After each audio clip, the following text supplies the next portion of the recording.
કાઢી નાખ્યા. હમણાં આ શું આવ્યું? વાલ? હા, વાલ હે વાલ. તો આંબાનું અલગ એ તમારું? સર 2017 થી હું પ્રાકૃતિક ખેતી કરું. બરાબર. હવે 2017 થી આ મારી આમ તો આમ થોડી છૂટી છે. અહીંયા સમજી લો 3 થી અહીંયાથી રહેલો સામેથી યાર 10 ગરમ બે સામેથી રહેલો આવે ને બીજા થોડી કૃષિ સામે બાજુવાળી આ વીજ પાસ જાવ ત્યાં ખારું પાણી આવી જાય. હા, સુપરમાં ઓલે કરો सेम बोलता है। अभी ये निकलेगी फिर ड्राई होगी उसके बाद હા, અને 3 મહિના લાગશે સર પાકતે. વાલો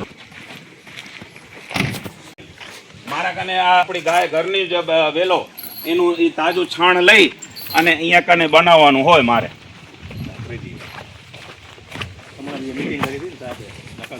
હોવે હોવે. હા, અહીંયા થાય. એક ઈ છે, એક આ રહ્યું, બીજું ત્યાં પડ્યું છે. ઓ સર, બ્લુ કલરનું ત્યાં બેરલ દેખાય. અલગ અલગ જગ્યાએ છે. ડ્રીપમાં ચડાવ. આ રહ્યું મારું ડ્રીપનું જંક્શન. હા, આ રહ્યું.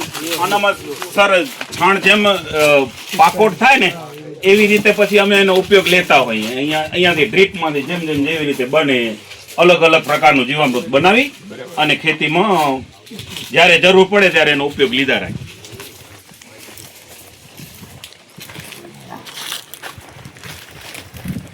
બીજું એક 800,000 લીટરનું ગ્રીન ટ્યુબ નાખેલી હે, એ બાજુ રાખી છે સર. એ ઈ છે પ્રાકૃતિક. એ એડવાન્સ જીવામૃત છે. એ ઓટોમેટિક બને. એ વધુ જથ્થામાં બનાવે એવું છે.